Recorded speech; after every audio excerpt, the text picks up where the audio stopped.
Welcome back to my channel. In today's video we are going to learn how to move the position of your clips. Now let's get started. What you need to do is similar to the previous tutorial which we used keyframes. So let's go to the transform section, then press this icon near the position as I am doing. After pressing the button, go forward a few frames or seconds, then change the value in the x-axis to make it move.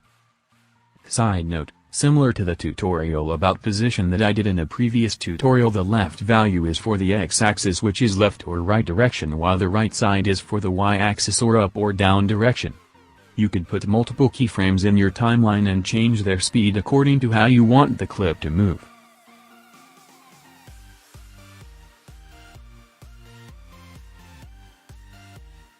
That ends our session for today. Hope you learned something new, and I hope you could leave a like, comment and subscribe to my channel, and I hope to see you next time.